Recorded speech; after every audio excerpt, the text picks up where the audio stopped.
Hello everyone. So quickly we want to share a tip that actually we are rescuing a Land Rover Discovery 3 DVR HSE, and that is the one in the front. It has the problem that the battery went flat and the key is locked, cannot access in by the normal key, cannot open it by the key.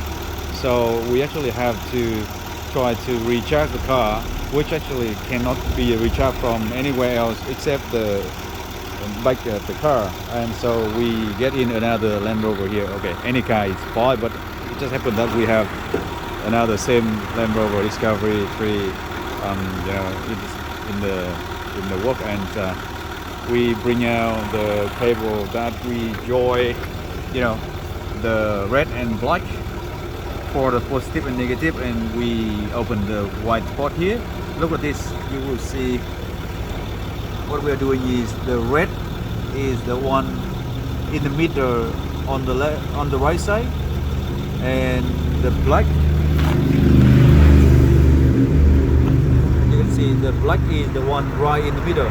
Okay, so the positive is the one that you point and lock into the middle of the white spot, and the positive one, the constant power, is put into the right side, that one, the right side here. Okay, so after that, connect that red and black directly to the battery terminal from the car, or if you have any spare battery, it should work as well.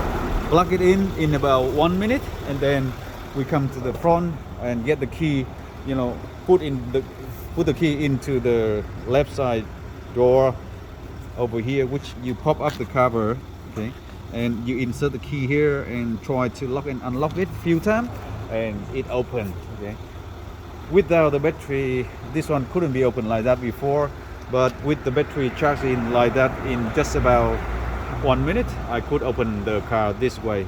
So yep, easy. Now we can jump start this car, and there you go.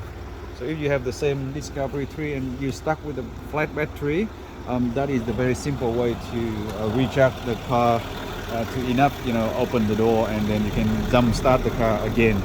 So thanks for watching, and we'll see you on another one.